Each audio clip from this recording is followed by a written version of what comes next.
There's the Chancellor of the Exchequer speechifying about how an enormous balance of payments deficit is a sign of a booming economy. And the TV cameras are pointing right up the hairiest snout outside London's zoo. That's it. Well, now the ordinaries can see their masters on the small screen. The age of the fat slob in the crumpled suit is over.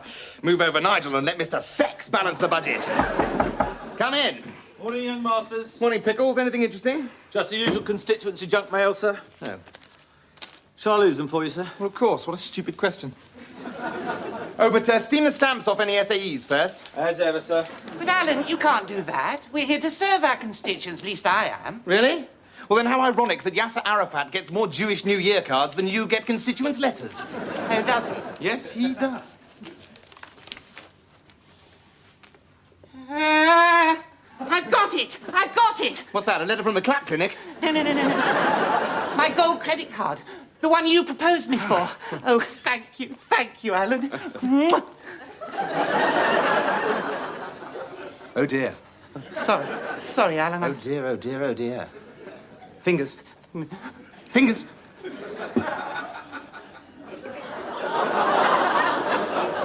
Dring, dring, dring. Ow!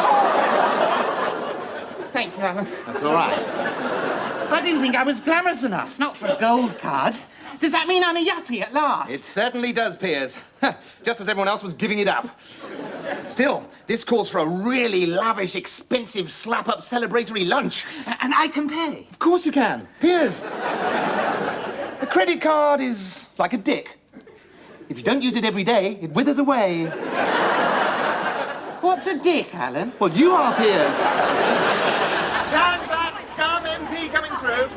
Starter, you must sign our petition. How much will you pay me? Nothing, of course. Piss off then, go. Oh! There are Nazi war criminals living free as British citizens. Well, who cares? Aren't these people causing an obstruction? Disperse them. Use your gun if necessary. You'd have loved it under Hitler, wouldn't you? Well, Eva Brown had no complaints.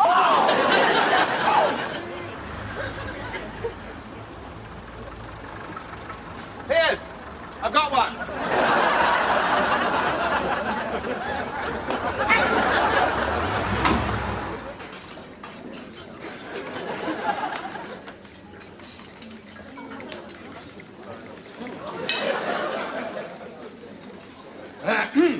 Alan, stupendous to see you. How's the old portfolio? Oh, getting fatter, thanks to your little post office privatisation tip. Oh, my pleasure. Thanks for that budget leak. Shh, no problem. I enjoyed getting it out of that little Treasury Secretary almost as much as I enjoyed putting it in first.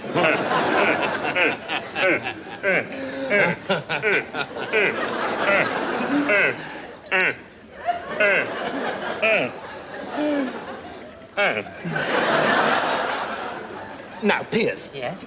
Ah, so we have two peers. Oh, yes. Like Brighton.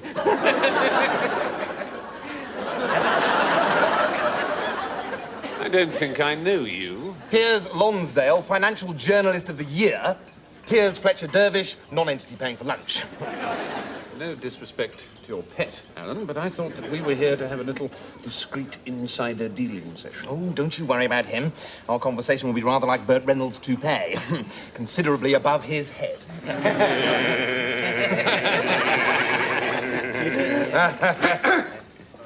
Now, are you ready to order, gentlemen? Good God, you're ugly. I beg your pardon, sir? Ugly and deaf, Alan. Go away and send us a presentable waiter who isn't disabled. Go on, shoo, whop. Don't you think that was rather rude, Piers? You're right, Piers, I'm sorry. Waiter! Sir? It seems I was rather rude to you. I'm so sorry. I meant to be indescribably rude.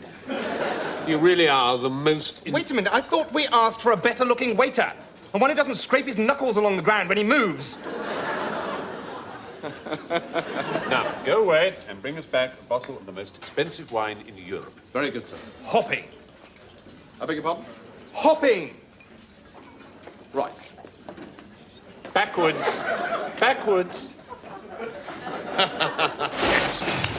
Now, fill me in on that little Chilean mining investment. Ah, yes, indeed. Now, as you probably know, Chilean mining shares... Can you be quiet, please? Sorry, it's really rude to make that much noise. Shut up. Good. Chilean mining shares have boomed considerably since General Pinochet introduced slave labour in Chile. So we've set up a little investment fund that we call the Santiago High Income Trust. S-H-I-T. Yes. Fortunate oversight, but we've printed all the stationery now. It doesn't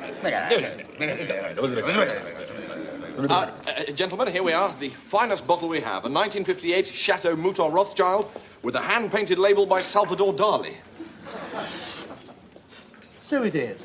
This is believed to be the last remaining bottle of this great vintage left in Britain at this moment. You'd better try that, actually, Alan. My taste buds are not firing on all cylinders. Frankie Boff warned me this would happen when I went under 5 grams of that. Well, come along, Luigi. We haven't got all day. Let's have a slug.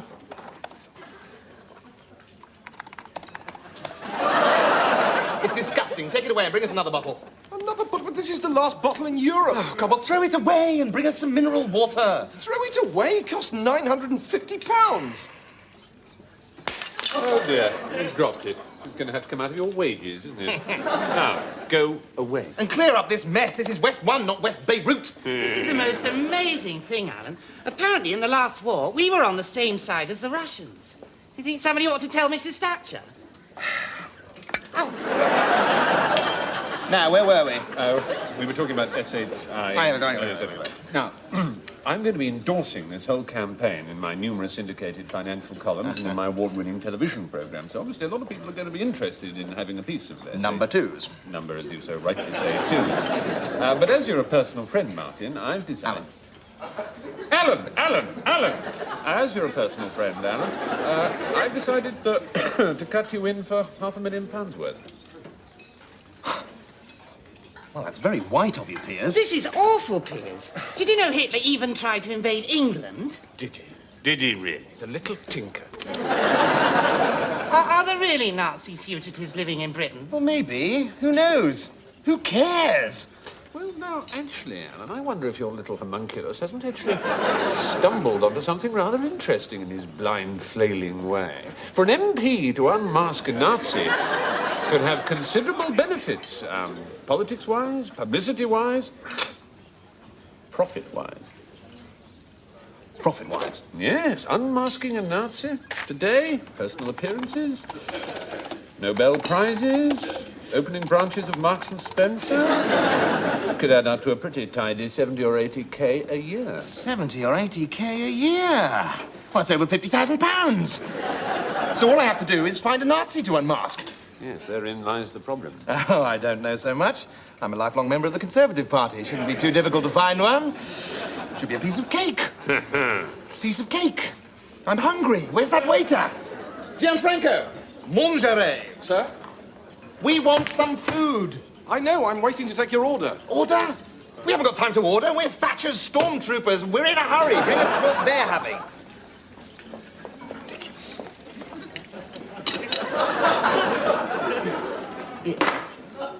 This is half eaten. You said you were in a hurry. Don't you take that tone of voice with us, Benito.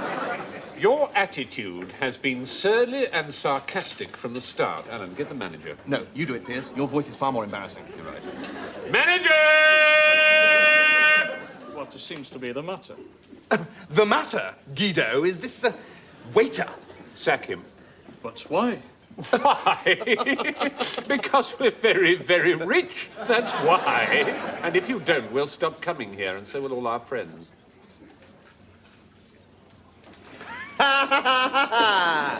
See you underneath Waterloo Bridge, then, Doley. It's been real. Now, I'm so important, I've got another lunch engagement. We must be toddling. Waiters don't just sack themselves, you know. Absolutely. I ought to be trundling along as well. Fergie's old man's putting me up for his club this afternoon. Tell me some more about those Nazis. No. Leave them, thank you. Remember the Falklands, Gov? Indeed I do. I made a fortune.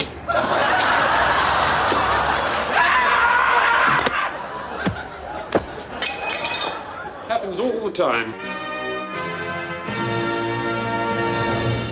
I suppose it's a mission in life, really. To seek out these evil Nazi animals, wherever they might be hiding, and bring them to justice. And how many Nazi criminals are there actually living in Britain today? Lots. Can you name any of them? Well, there's bound to be one called Fritz, isn't there? And the Home Secretary is supporting you? Is he? Oh, well, that's good to hear. No, it was a rhetorical question. Mr. Bastard, isn't your crusade simply a publicity stunt? Well, of course it... I mean, Anna...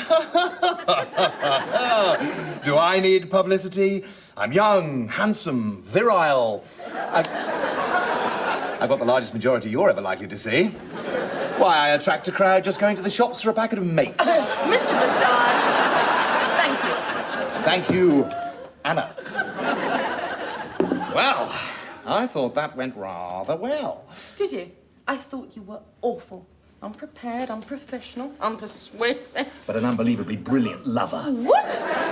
I'll prove it to you, Anna. There's a little hotel just round the corner that all the BBC big knobs use. They rent out rooms by the hour. And what would we do with the other 59 minutes? Watch Santa Barbara? Well, look at it this way, Anna. With a man as hot as I am, a minute's about all a woman can take before she bursts into flames. Is this hotel of yours clean? Spotless. They change the sheets by the hour. Well, there is something I've always wanted to do to you, Alan. Really? What's that, you wild BBC sex dynamo? This.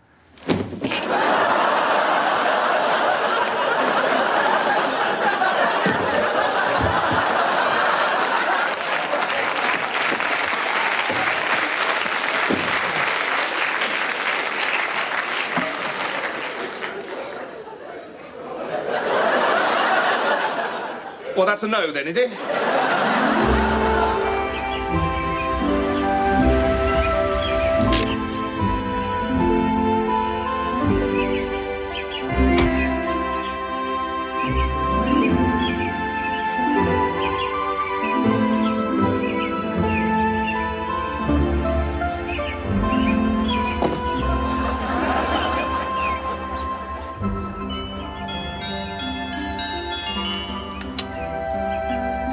Bad news, Helmut, you old Nazi. I'm going to have to turn you in.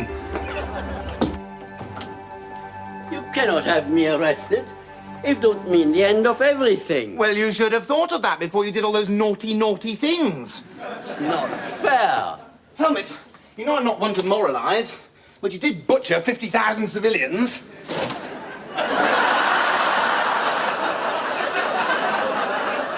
They were only Croatians, subhuman Slavs. Haven't you read Mein Kampf? Afraid not.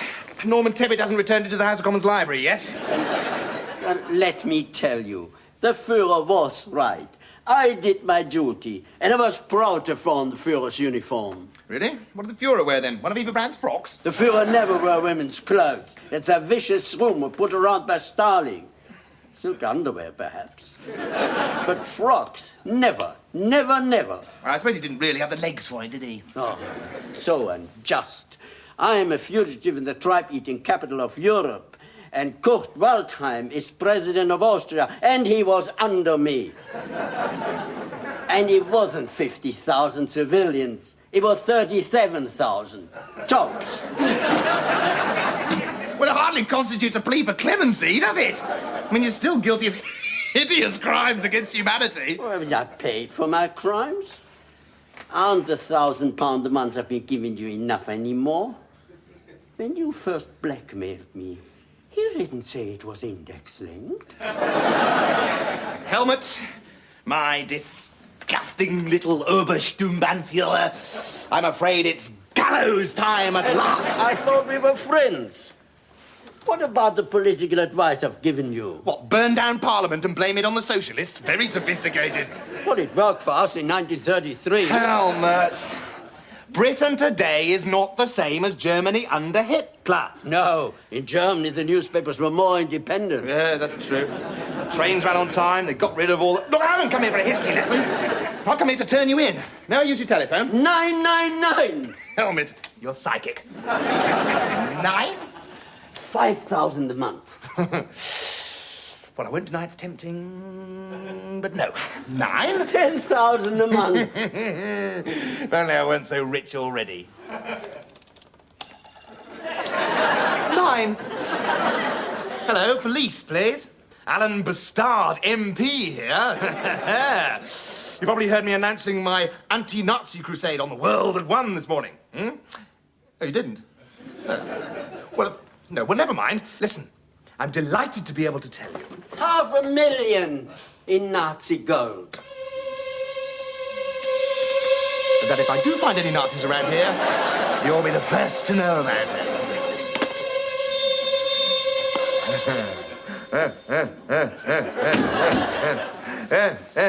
So it looks as if I'll be able to take the whole £500,000 worth of number 2s after all. Yeah. All right, I'll see you tomorrow, Piers. Right, bye-bye. No, not you, stupid. Well, if you got it, come on, give. Well, you did say you'd reimburse me, didn't you, Alan? And I did pay on my credit card. God, I hate you.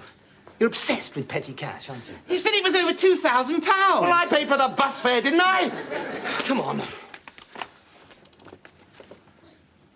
Why is this ticket made out in your name? I specifically told you it was for Helmut Drucker. Yes, but you said not to answer any questions, so when the clerk asked me who it was for, I didn't say anything. God! Look, go back to the travel agent. Tell them to change the name. Only if you ask me nicely.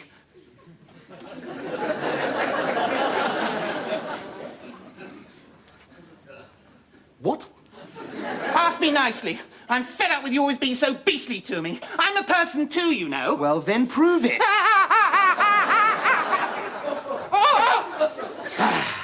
Show some initiative. All right, I will. All right.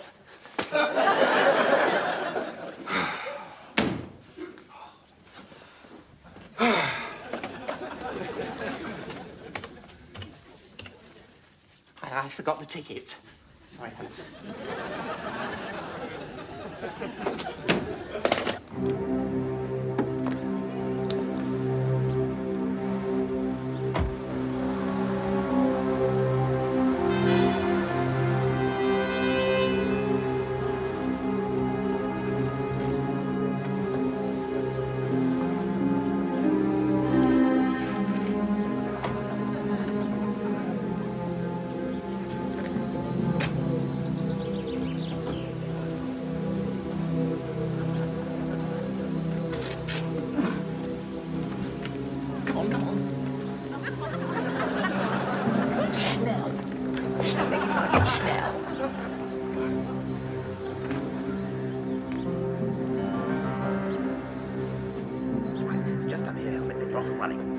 Where's he gone?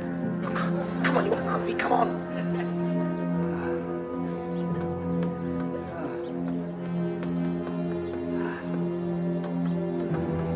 God, come on, you old Nazi, get it. And Poland at this speed. Come on.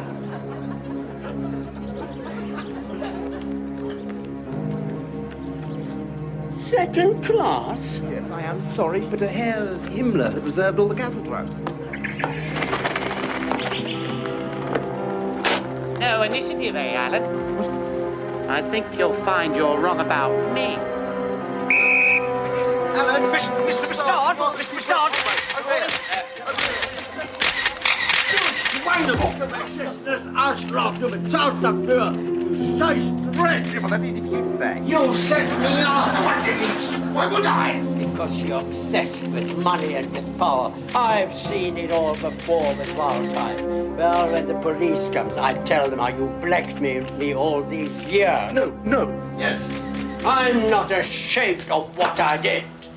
Or what we all did for the fatherland. Yes, I am a Nazi. Yes, I served my Führer, my fatherland. And I'm proud of it, I have integrity. Not like this blackmail.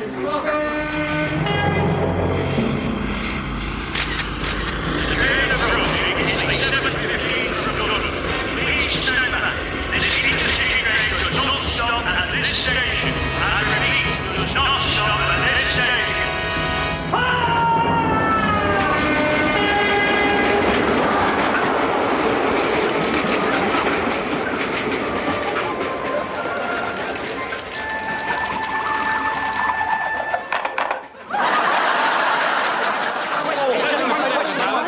tried to say it. I thought he was a harmless old man, and when it turned out he was a Nazi. Jeff Decade, Daily Express. So what's so wrong about being a Nazi? Peter Moran, today, in colour. Is there a sexual angle to all this? No.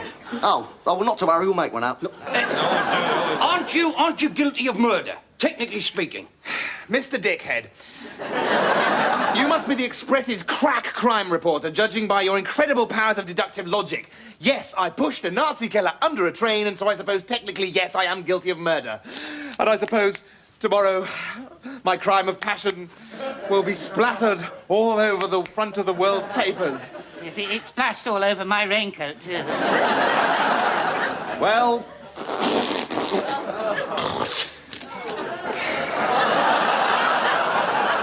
if my headstrong act catapults me to international fame and fortune, so be it.